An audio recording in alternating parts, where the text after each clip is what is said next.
Sandy into his windup. Here's the pitch. Swung on and missed a perfect game. High fly ball into right field. She is gone. In a year that has been so improbable, the impossible has happened. Fernando Valenzuela has pitched a no-hitter. This is a no-hitter. It is gone. It is a walk-off home run for Justin Turner. It's over. 1-0. A walk-off home run. This is way back. Walk 'em off. Chris Taylor. It's time for Dodger baseball. Strike three. Dodgers have won it all in 2020. Mookie Betts cranks one left field. Mookie magic. They're going to make big signings. They're going to make impact trades. I don't care how many times this team rips my heart out, I'll never stop loving the Los Angeles Dodgers. Think blue, bleed blue, and I'm out. And what's going on, Dodgers Nation? Welcome to another episode of Dodgers Dugout Live. We got a jam-packed show for you today. We're talking the shortstop position. What is your level of concern for Gavin Lux and the shortstop position? Will he be the shortstop when the Dodgers enter the postseason next season? Is he the long-term solution? Could the Dodgers sneak in and sign Jordan Montgomery? A very interesting update on that. A little nugget for Jordan Montgomery. Also, we got 3 up, 3 down. We'll talk about Yoshinobu Yamamoto's start. Also, we're ranking our favorite Dodgers hit celebrations. So we got a jam-packed show here today on Dodgers Dugout Live. My name is Doug McKain. You can follow me on X and Instagram at DMac_LA. If you haven't yet, do us a huge favor and subscribe to the #1 Dodgers YouTube channel. Hit that subscribe button, hit that notification bell, and do your boy a super favor and hit that like button. We just passed 85,000 subscribers. Gave away a brand new Yoshinobu Yamamoto Dodgers jersey. We are still planning out our next giveaway for 90,000. So be sure to comment done down below. I've seen some suggestions. Some people want to see a Glass Now jersey. Some people want to see some autographs, but we are definitely going to finalize that giveaway. And also, you know how we start the show off too. We got our Dodgers Nation Dodgers Dugout Live poll question of the show. I asked you guys over on the X, how concerning is the Dodgers defense on the left side of the infield? And 22% of you say extremely big concern. 34% of you say pretty big concern. 37% of you say a little concerning. And 7% say not a concern. I assume those are family members of Gavin Lux and Max Muncy. But we are Max Muncy, Hanley Ramirez, Ralph Branca, Antonio Ozuna days away from opening day. 13 days. Who remembers Antonio Ozuna? Bullpen piece, of course. But we are closing in on opening day. And we're going to start the show with some 3 up, 3 down. 3 things I like, 3 things I don't like about Dodger baseball right now. But let's start on a positive. Anytime you hear when we're on an up, you're going to hear one of these. Love the new sound effects. Shout out to super producer Antonio to my left. By the way, Antonio is going to be looking for all of your best takes, all of your fire takes, and we will feature them on the 7th inning stretch later. Also, drop your takes on all the topics we are diving into today. So, first thing for the up on 3 up, 3 down is Ohtani's base running. Shohei Ohtani, he was on base yesterday.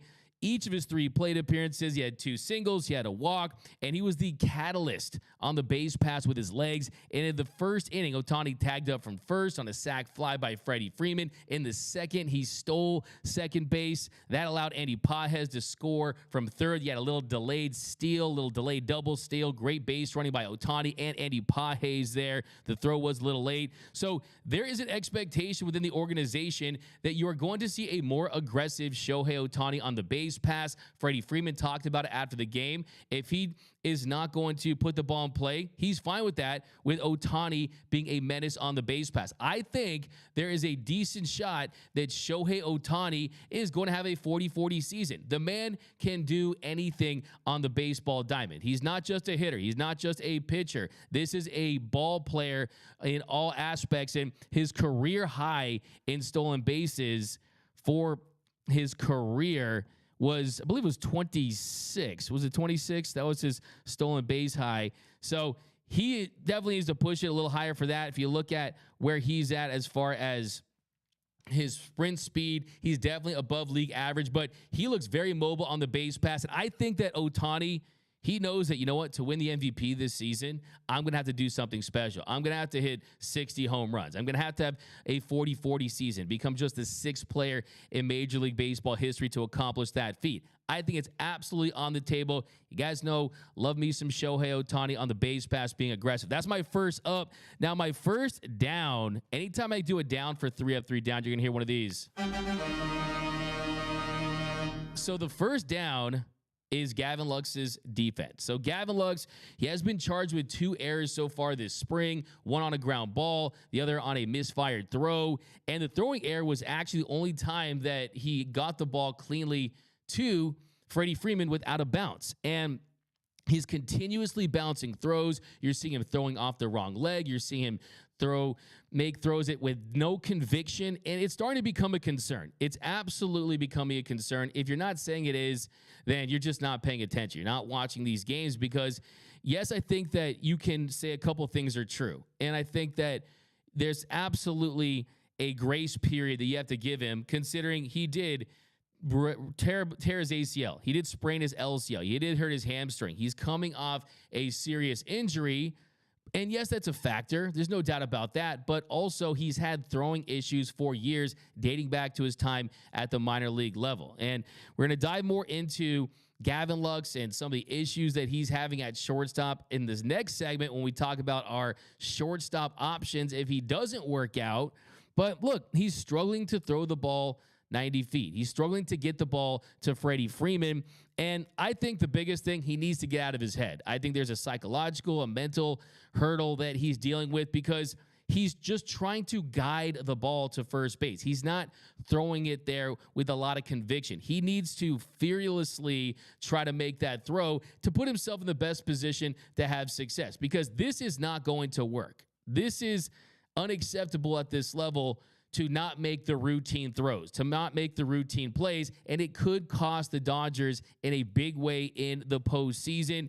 And look, this Dodgers team, they're not completely married to Lux, okay? Everyone just assumes. I see everyone out there, oh, Friedman anointed him, and Brandon Gomes said this, and we'll get into some questions I asked them in a second, but they are not completely married to Gavin Lux at shortstop. It would be great if he could hold it down at short. It would be ideal because he's under 3 more years of team control, and when you have a shortstop at a premium position under affordable team control, then you can go out there and you can make other additions. You can allocate those funds to other positions of need. So, look, they're not married to Gavin Lux. People out there saying they're married to Gavin Lux, I just don't think they realize how nimble and fluid this organization can be. I mean, if you look at the reality show The Bachelor, right? 27 seasons of The Bachelor, only 5 of those 27 seasons has that couple stayed married, right? So, yeah, they definitely want to get married. They definitely hope for the best. They have the potential to be a long-term couple together, but nothing is official. He still has to earn that role. He said in the past that it's every baseball player's dream to be the shortstop of the Los Angeles Dodgers, but right now, we haven't seen him hold down that position for an entire year at a competent level while being able to stay healthy and get it done at the plate. Does he have the potential to do it? Absolutely. Could he do it? There's no doubt about it. Does he have the talent? It's undeniable. He can do it. I'm his biggest supporter. I'm the conductor of the Gavin Lux hype train. But also, I keep it a buck with you guys. I keep it 100. You're not going to see the fanboy takes on this show that are just kind of being delusional about where we're at, okay? So it has to be a concern. Dave Roberts said after the game, with Gavin, it's just more of a continuing to run him out there so he can build confidence in how he's catching the ball, his footwork and getting the ball across the diamond. I'm not going to let a small sample right now of what we've seen. I just expect it to keep getting better with repetition. So I think that is the most sensible, rational approach to this. He does need more reps. And maybe if he gets more confidence in his lower body, I think that's the biggest key. He's not a guy who's going to go out there and have a cannon, right? He's not someone who is going to be a Justin Herbert quarterback level arm, right? He's not going to have an absolute missile, but if he gets all of his mechanics in sync and he works on those fundamentals, then I think he can get an adequate job. But in his defense, here's what I don't see anyone saying about Gavin Lux. No one's talking about how he looks at the plate. And yes, he's not slugging, but so far this spring, Lux is hitting .348 with a .423 on base percentage. He's gone 8 for 23 with 3 walks and 3 strikeouts. So yes, he has struggled to make the throw. And yes, it is concerning, but he reached base 3 times yesterday. And you look at where this Dodgers team is, how many runs they scored. Look, they can definitely give him the runway to see if he can get it done. But let me know down below in the comment section, what are your takes on Gavin Lux? How big of a concern is it for you, him at the shortstop position?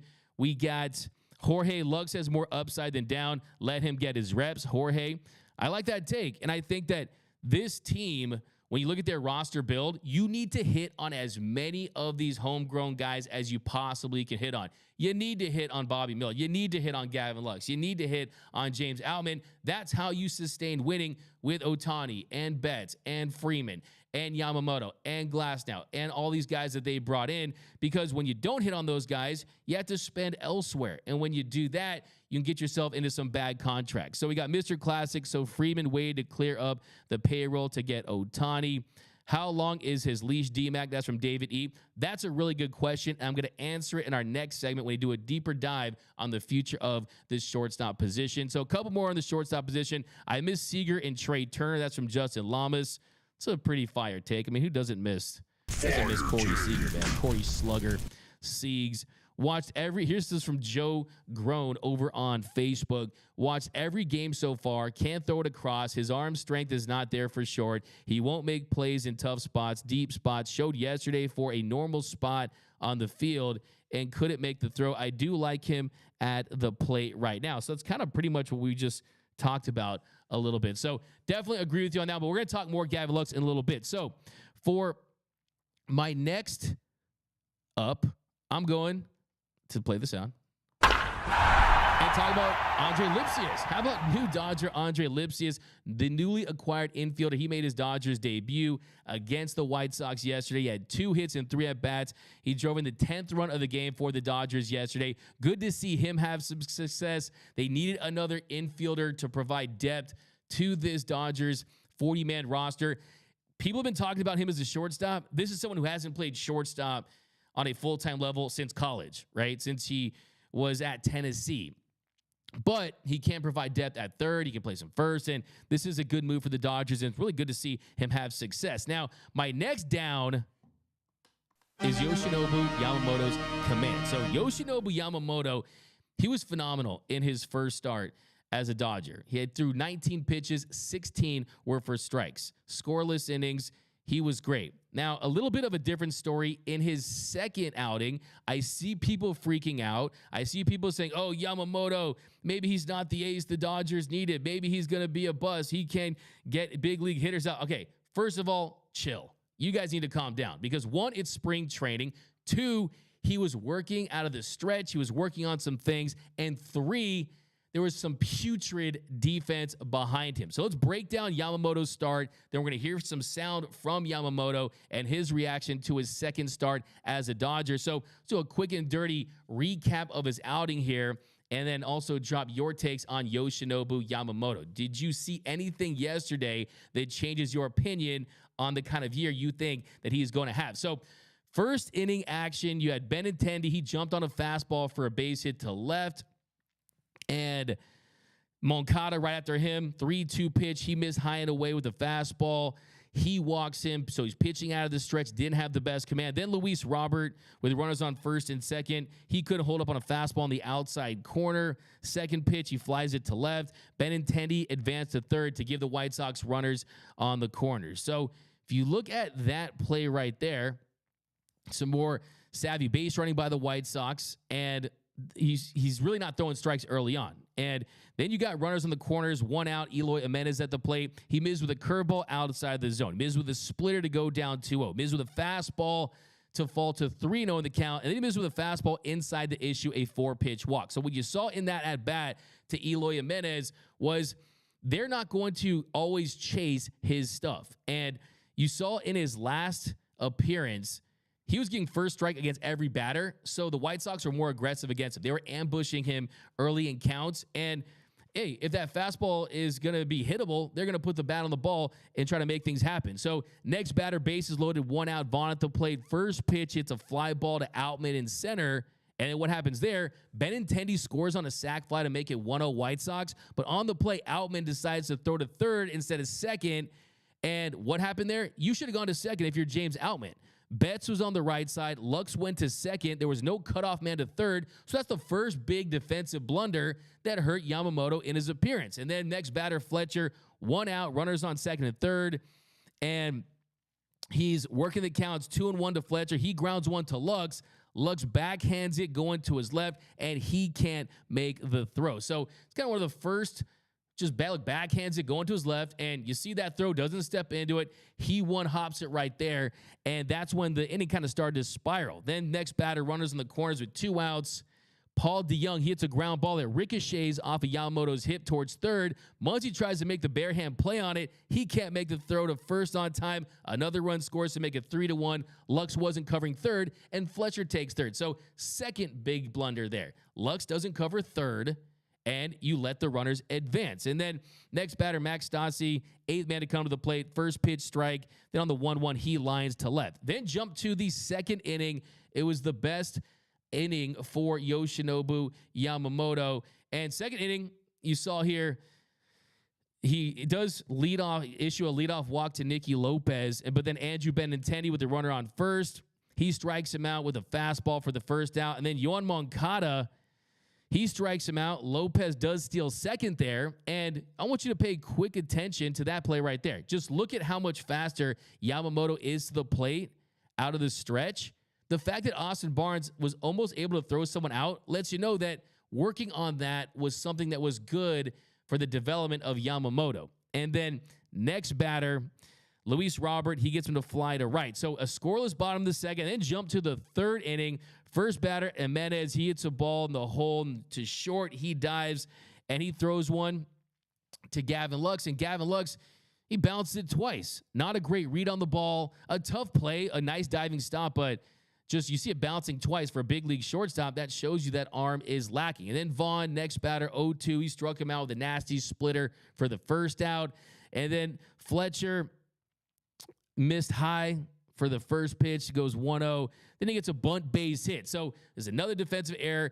Not an error, but really the alignment there. You're giving him a ton of space. And then Muncy, he's playing back. It was the smart play. You get another base runner. Then next batter, you got DeYoung at the plate. He hits a chopper to third. Muncy tries to backhand it, and he can't make the play.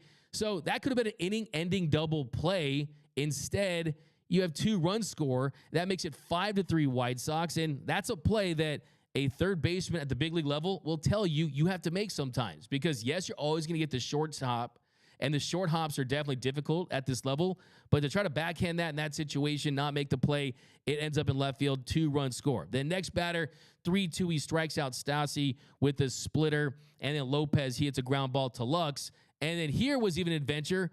Lux bounces it, and thankfully, Freddie Freeman made a nice scoop on the plate to get out of the inning. So if you looked at Yamamoto's outing yesterday, he had a ton of swing and miss. The command wasn't there. And that was really the issue. You're not getting a lot of first pitch strikes. He was working out of the stretch. They weren't chasing that splitter. But you did see a lot of optimistic appearance stuff from him with the fact that he was working that curveball in the zone. The splitter was still getting the chase on the strikeout. So wasn't mad at it. I just think that people are overblowing it just because the defense was putrid. Look, if you had a average defense on the left side yesterday, Yamamoto would have had a decent appearance, but unfortunately the defense let him down. But let me know your takes on Yamamoto's start. But first, we're going to hear from Yamamoto. Here's what he had to say after the game. ちょっと、ボール球続いたり、フォアボール出したりで、あまりいい、ピッチングではなかったですけど、いろいろとこう試せたりもあったので、はい、結果は良くないけど、感覚というか、オープン戦としては良かったと思います。Overall, like a number wasn't good. Too many balls and walks. But one good thing was I could try what I wanted to try. Testing a couple of things. Then that was a good thing. そうですね。セットポジションの方がちょっと、感覚的にはあまり良くなかったですね。はい、Yeah, you're right. I didn't feel that was not feeling right, and then probably that's something I need to work on, adjust as I need. そうです。ボール球が続いたり、フォアボール出したり、はい、ダメなところが多かったですね。So the count wise, because I was getting behind the count, and then that kind of caused attributed high walk. So you hear him right there. I mean, he was working on some stuff. He knew that he wasn't throwing enough strikes, but I see it down below in the comment section. Jared Meyer says Yamamoto getting charged with 5 runs is absurd. So yeah, there you have it right there. Look, the defense just was not great. Yes, it's spring training for everyone. Max Muncy has looked a lot better during spring training. You're seeing more range. You're seeing more lateral movement. And unfortunately, he got ate up by that one, and he wasn't able to make the play. But Gavin Lux not being able to make that throw there on multiple different occasions is definitely a concern. But our next up is going to be Dodgers bullpen. I mean, on the pitching side, you had Joe Kelly, Gus Farland, TJ McFarland, Dinelson Lamet. They all tossed a scoreless frame. Kelly got the win, and they combined to strike out 4. They allowed just 1 single and 1 walk. So the bullpen, for the most part, they came in. They did a really, really nice job yesterday. Was impressed by them. It was really just the defense, Yamamoto not throwing strikes. And all in all, I think that's kind of the big takeaway is that, look, the left side of the defense is definitely a concern. We're going to talk about that next. And what will the Dodgers do? And I say the super chat right here. We'll actually lead to the break with this. This is from, who's this from? Inglewood, California. That's his name? All right. We got a $4.99 super chat. So you know you get my comment of the show for that. That super chat always, let's go here. We got how do you feel about Jazz Chisholm and Tanner Scott trade? Perfect. Well, you know how I feel about that? I'll answer that next. Coming up on Dodgers Dugout Live. What up, Dodgers Nation? D-Mac here. I'm here to remind you that if you have not yet, be sure to subscribe to the #1 Dodgers YouTube channel for all latest Dodgers news, rumors, hype videos, interviews, breakdowns, live streams, and more all year long. Hit that subscribe button, hit that notification bell, and if you really want to help the channel out, smash that like button. Also, you will not be eligible for any of our giveaways unless you are subscribed to the channel. So all you need to do to be eligible for all of our giveaways is just make sure that you are subscribed. We just gave away a brand new authentic Mookie Betts jersey valued at over $350. And we got tons of giveaways coming this offseason. So be sure to be subscribed so you are eligible to win. And as always, think blue, bleed blue, and please subscribe. And welcome back to Dodgers Dugout Live. By the way, if you haven't yet, do yourself a favor and subscribe to the channel. Hit that subscribe button, hit that notification bell, and hit that like button. Now, here in our second segment, we're going to focus on the topic at hand today, the shortstop position for the Los Angeles Dodgers. Do we trust that Gavin Lux is going to be that guy? And like I said, has the potential to do it. Will he? Well, it remains to be seen. I think that this organization is going to absolutely give him every opportunity to earn that position. But I also think this organization realizes how much they have invested in this team. They're not going to have a liability at short and at third. And if early on it turns out that defensively the net benefits aren't there, then maybe they look at a different spot. So the first option here. So we got the Dodgers options for the shortstop position. Now, the first option is, one, keep giving Gavin Lux the reps. Go with Gavin Lux for an extended period of time and see if he can get it done at the position. Now, if you look at the last time we saw Lux get an extended run at shortstop, the early returns were not good. In 2021, there were 34 shortstops that played 450 innings at the position. Lux had a -5 outs above average. That was 8th worst in Major League Baseball with shortstops that had played 450 innings. His UZR 150 was at -9.6. That was the 4th worst. If you look at his defensive runs saved, that grayed out as a neutral. If you look at the arm strength, his average velo of 79.4 miles per hour, that was 47th out of 51 of qualified shortstops. So the numbers and the metrics, they don't necessarily indicate that, okay, this is going to be someone that you can trust at that position. This is going to be someone that you think is going to be an all-star level defensive shortstop. Now, do they need that? No, but they need someone that can at the very least be around league average. But a couple months ago, I asked Andrew Friedman about Gavin Lux and the shortstop position and how much confidence he had in him, and here's what Friedman had to say. Yeah, when you look at the shortstop position, got Gavin Lux coming back. Just kind of talk about the future of that position and how much confidence you have in him. Yeah, that kind of kick-started some of the unfortunate events of 2023 when he got hurt in that spring training game against the Padres. We were really excited for him to get that opportunity. In 2021, when Seager got hurt, Lux took over and played really well at short. He's incredibly rangy. And at second, taking him to a new position, sometimes the feel part of the throws is hard because you're used to ripping from the shortstop spot. And, we just have a lot of he grew up a shortstop. And now we have to layer on this knee injury and how that's going to affect things. I think seeing how he went about his process, gives us a lot of confidence. But this is not rehabbing, Daniel Hudson's knee injury. This is a dynamic, really twitchy athlete of making sure we get that back. No offense to Daniel Hudson and his athleticism and twitchiness, but we feel really good about where he's at right now. So you hear right there. I mean, they have all the confidence in the world that he could be that guy. And I see here down below, people defending Lux. Team Ruiz says, leave Lux alone. He just needs playing time. When Mookie was having problems, they left him alone. Leave Lux alone. He'll figure it out. I think that multiple things can be true. I think that you can be like someone like myself who believes he needs playing time. I'm not saying pull the plug on Gavin Lux. They owe it to themselves to see if he can be that guy because of what that means for the roster moving forward and the value of having an above average bat that can play average shortstop. There's about 10 guys on the planet that can do that. Can Gavin Lux be one of those guys? That would be a major, major boost to this roster. Having said that, you can still say, okay, the early returns haven't been great.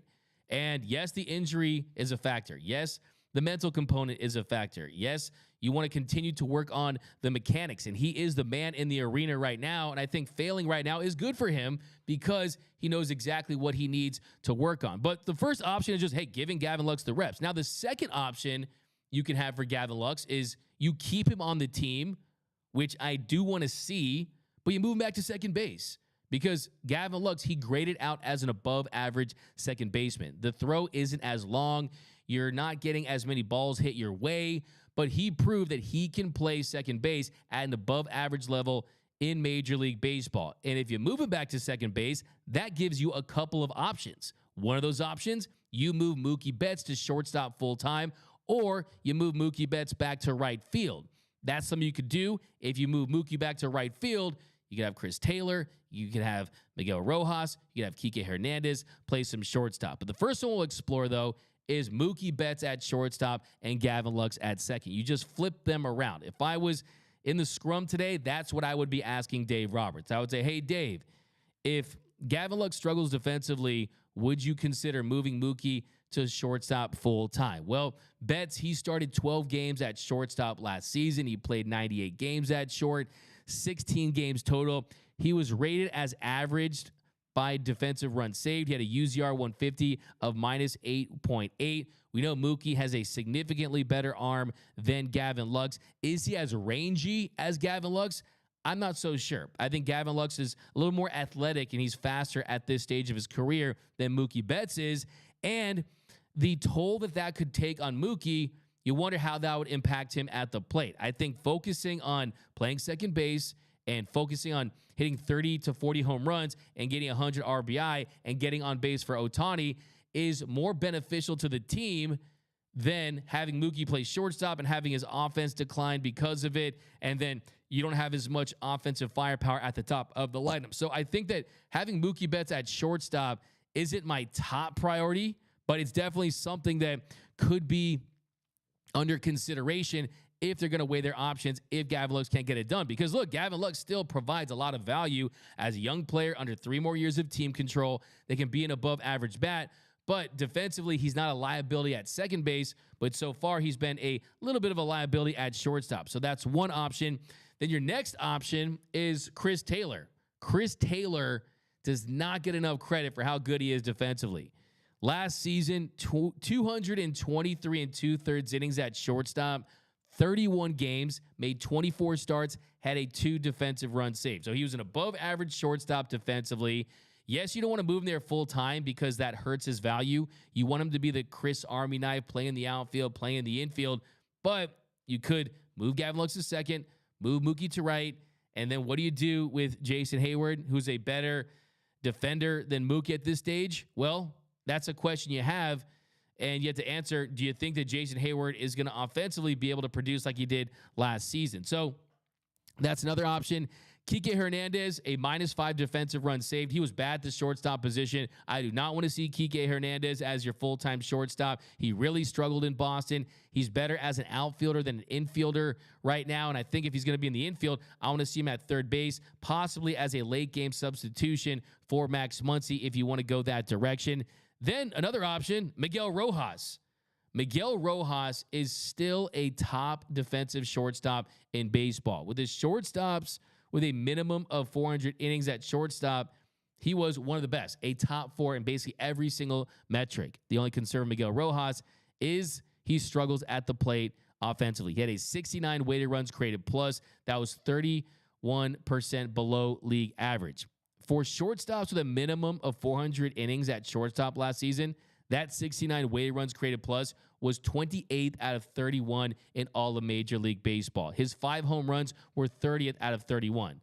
Only shortstop that had less home runs than Miguel Rojas last season was Tim Anderson, who had 1. So is elite defense but really bad offense better than better offense and subpar defense at short? That's the question that the organization will have to answer.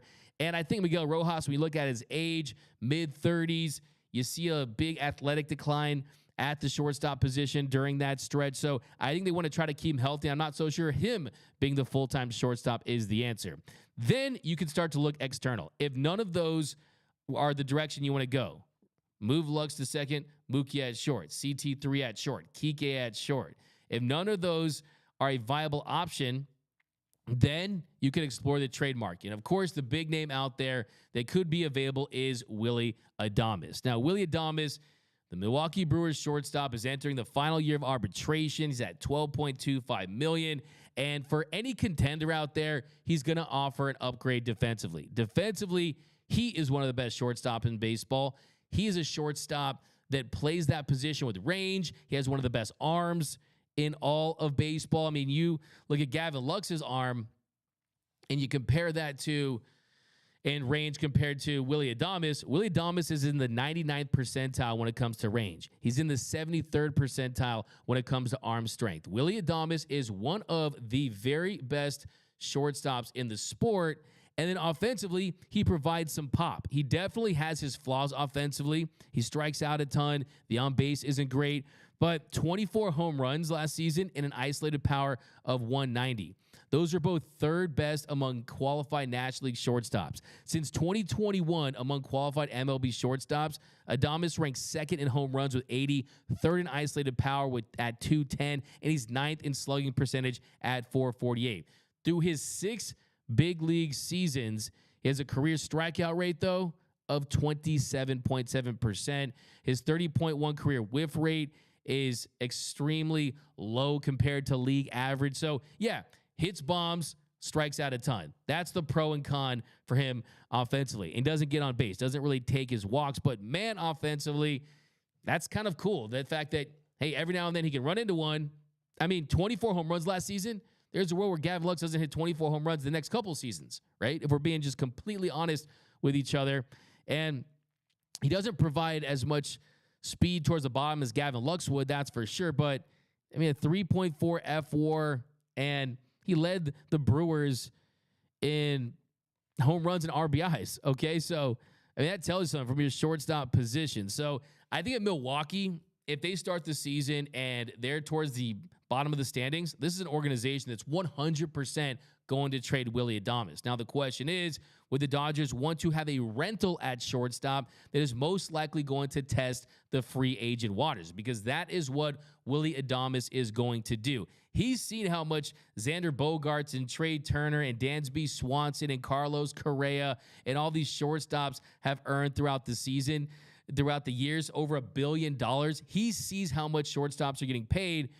Makes you wonder, could the Dodgers really get a deal done with him long term? Would you want to trade prospect capital knowing that Adames is most likely going to sign with another team unless you want to pay up? It's possible. And if you look at the free agents next season in 2025, Willie Adames, he's the best shortstop available, followed by Hassan Kim. He has a $7 million mutual option. He could pick that up. After that, it's a big-time drop-off. Alidmus Diaz, Kyle Farmer, Tim Anderson, Miguel Rojas, Ahmed Rosario. So there are not very many shortstops available. So if you were going to trade for Willie Adames, you better find a way to sign him to an extension if you're going to move off of Gavin Lux at that position. Now, 2026, Bo Bichette does become available, so that is a possibility as well. But that is the breakdown of the shortstop position at the moment. I think what they're going to do, you're going to continue to see Gavin Lux out there. They're going to say everything is positive as far as, look, he needs to go through this. He needs to find a way to figure things out. And yes, the throws have been bad, and he definitely needs to really focus on those mechanics and not try to guide it over to first. Really put something into that. Don't throw it to the mitt, throw it through the mitt. That has to be the mindset and the approach for Gavin Lux. But if it doesn't work out, I think that this organization is going to move off of him if he can't get it done defensively and he struggles at the plate. I don't think there's a world where Gavin Lux struggles offensively and defensively and they give him the keys to the kingdom for the entire season. I think they will do what they need to do to improve that position because they signed Ohtani. They have this super roster. They're not going to let the defense on the left side just absolutely crater their chances and be the reason why they don't win the World Series. But let's dive into the comments section here. We got Doom_Sal. Remember, Lux hasn't played shortstop since his time at OKC. He will need time to get back into the position. If he can't prove himself within the next 4 months, then I will be on board to move him. All that's true, Doom_Sal. That is a fire take. There's no doubt about that. Having said that, the shortstop is one of the most important positions, not just in baseball, but in all of sports, okay? It's up there with goalies and quarterbacks and pitchers and catchers, right? I mean, the shortstop has so many responsibilities, right? It's the most demanding position defensively in baseball outside of catcher, outside of pitcher, if you want to make that case. They are the guardians of the infield, okay? They're the captains on defense. They're the ninjas out there that are out there guarding the infield, and they have more responsibilities. I mean, they need to know where the pitch is going to be thrown. They need to know what signs are being used. They need to know who's going to be fielding, who's going to be in the right place on every single play. And they have major responsibilities on every single pitch, okay?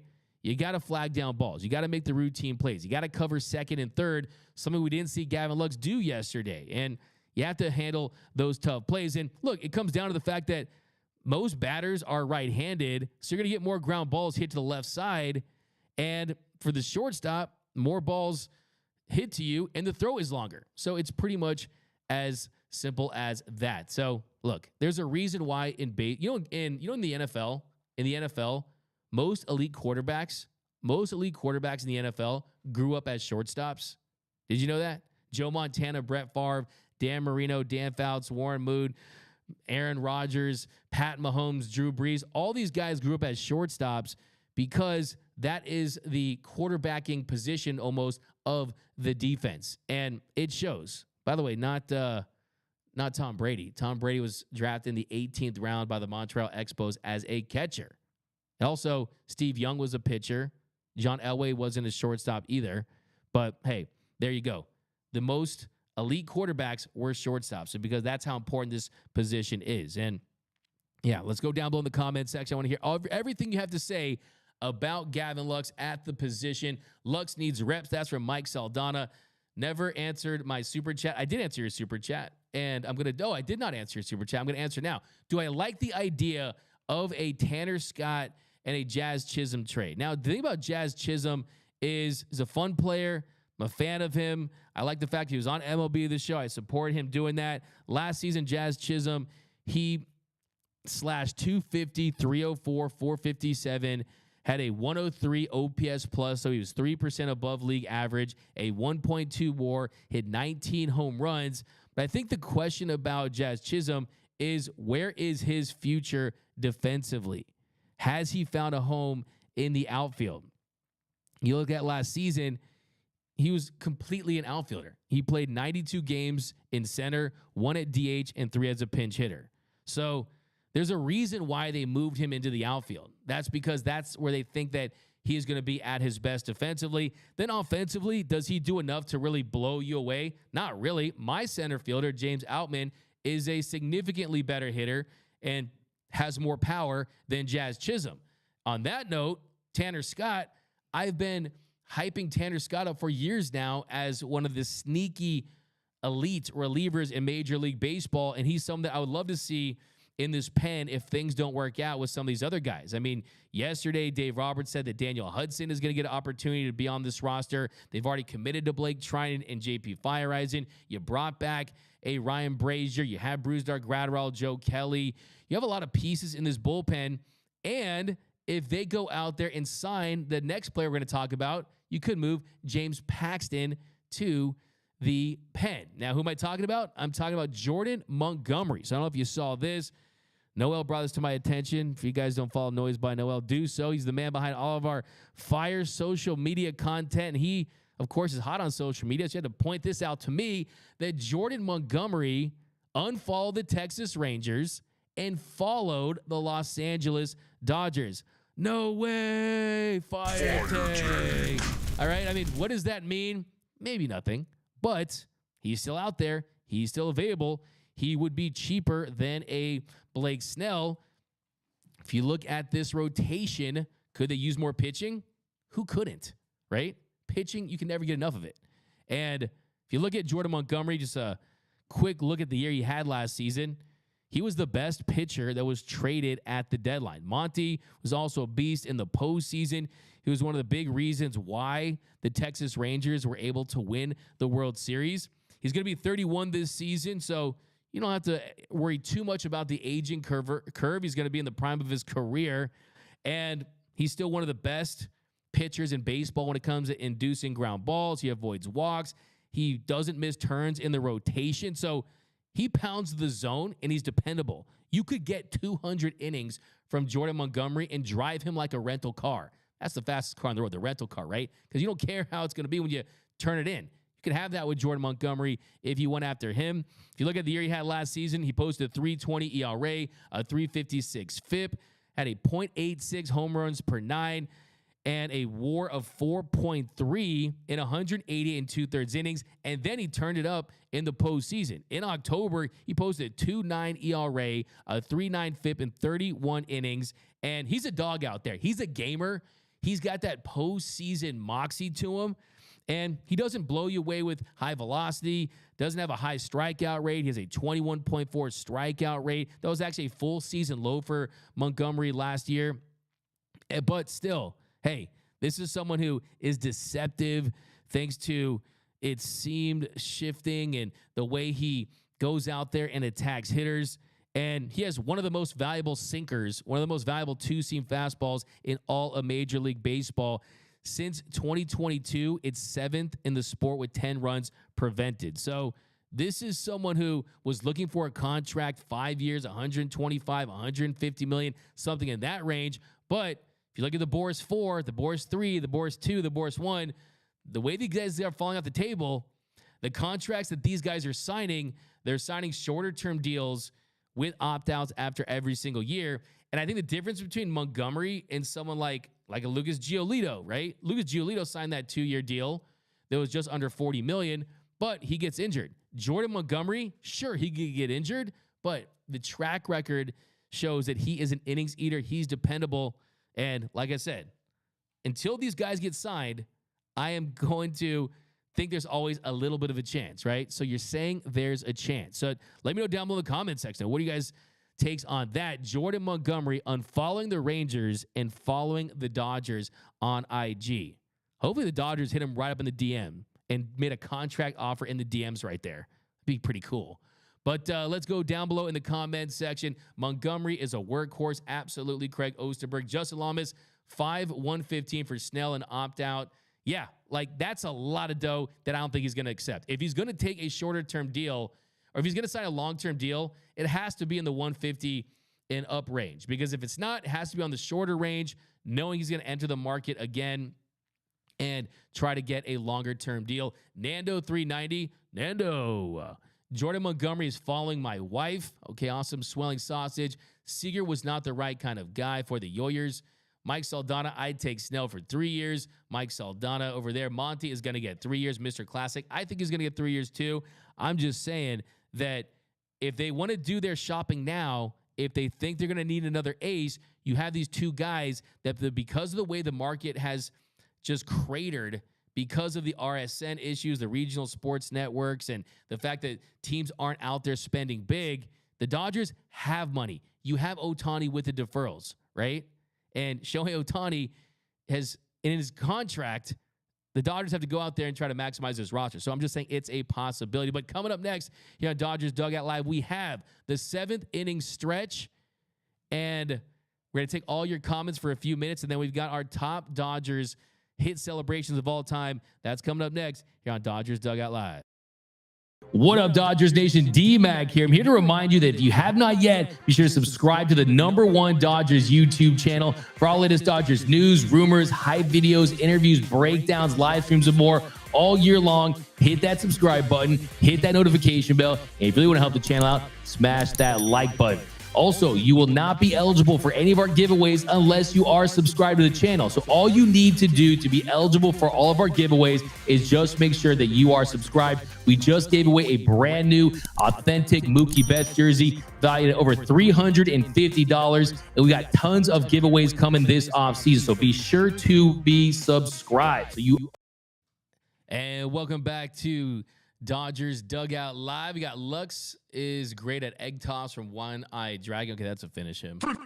Finish him. Lux isn't scared as much as he is spoiled and entitled diva. I don't think that's the case. I think Lux works very, very hard. Montgomery 5/115 with an opt-out after 2. Okay, so now it's time for the 7th inning stretch where we answer all of your questions. Of course, got to fire up Nancy B and a little take me out to the ball game. I got back-to-back Nate saying, I don't like pitchers that throw heavy innings going deep into the playoffs, usually followed by injuries next season. Montgomery, anything more than 3 years for him is scary. Yeah, I think that's where the Dodgers would be. You guys need to do giveaways for the regulars. That's from Denny Cortez. I like that. Well, that's a good idea. I'm going to bank that one, see what we can do for the regulars. I like that. At least give you guys a gift package with like a hat, a shirt. You know what I'm saying? I'm going to work for that. Lux throws, okay. The Dodgers need role players. So, I think the song's playing. There it is. Here we go. We should trade for Michael Garcia. He can play Gold Glove, shortstop, and third base. Michael Carrillo. Yeah, I mean, all those names are definitely going to be on the board if they can go out there and they can be attained at this stage, this early into spring. Probably not. And they're just not going to pull the plug. This is not an organization that's going to, one, let social media and fans kind of dictate kind of what they want to do with their roster. They're definitely going to stay true to their vision and their plan. And right now their plan is to have Gavin Lux as their shortstop, and they're going to see what they have in him. But do we really need Hayward and Wright? Why not try Pages, Adam 818? Pages has been absolute beast. He's not the defender that Hayward is, and Hayward has a very specific role against right-handed pitchers where he was very successful. He hit 15 home runs last season. He had a 121 weighted runs created plus. Are you concerned about Yamamoto? We talked about that early in the show. One-Eyed Dragon play Pages at shortstop. Okay, so for our walk-off segment today, we are talking about the Dodgers' new hit celebration. Want to get your take on that. The Dodgers' new hit celebration got Kike Hernandez. It's a little inspired by Dragon Ball Z. It's kind of like the Freddy, but it's a little different. You kind of raise the leg. Me, I'm out there yelling, I don't want to see an oblique injury. And I'm not sold on it. I don't love it. I think it's okay. I'm not in love with it, though. It's too similar to the Freddie one. Don't want them to get an oblique injury. It lasts for only a second. I'm not a huge fan of the Dodgers' new hit celebration. I don't hate it or anything like that, but I'm going to give you guys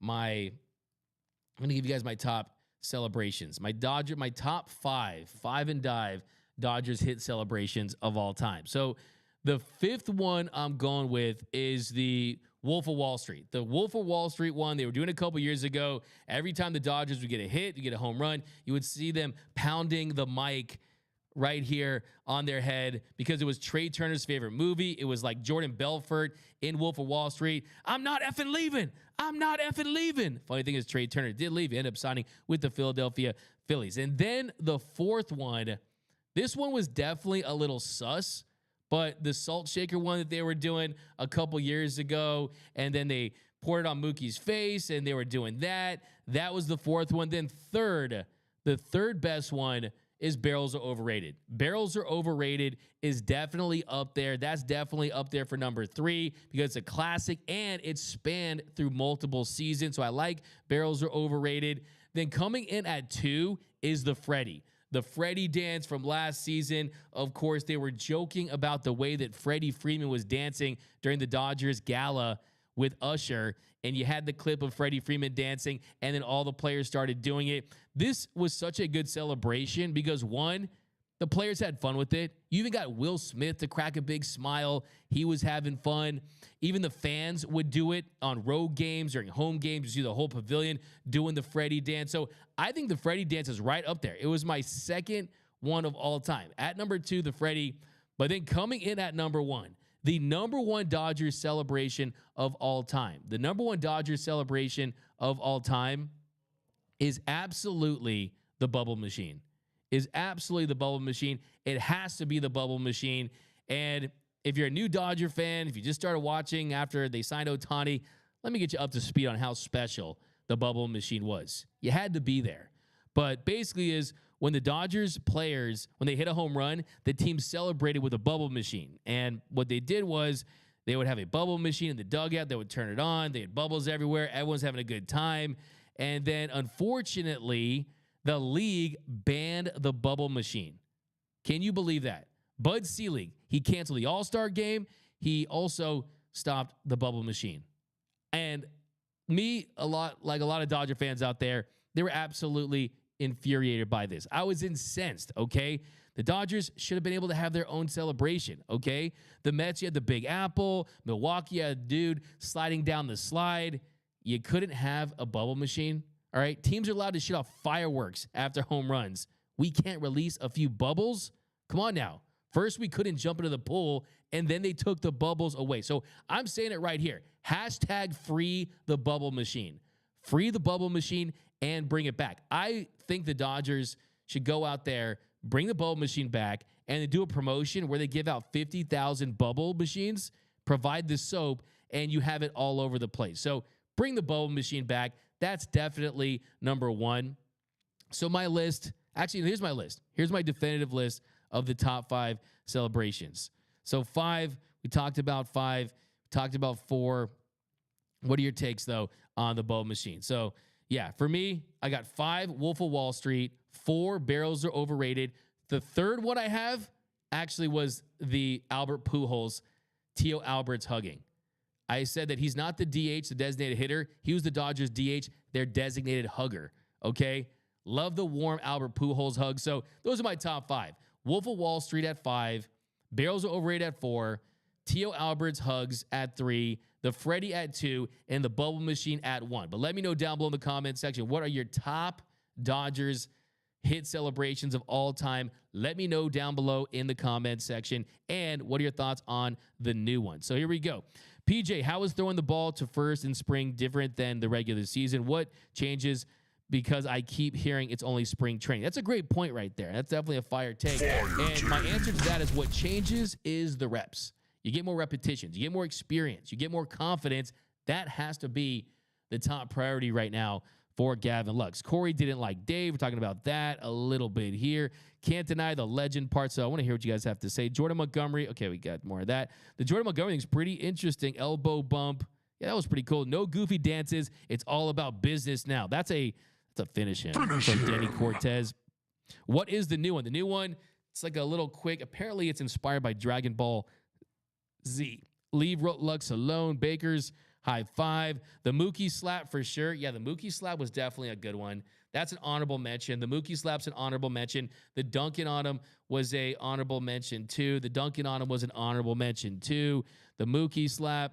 Lux needs to go throw newspapers early in the morning to work on arm accuracy. That's from Brian. Yeah, it's the accuracy issue along with arm strength. Nolan Ryan would drill the next batter if they did these lame celebrations. That's a finish him from Swelling Sausage. The Rally Monkey from One Eyed Dragon. Nando, 390.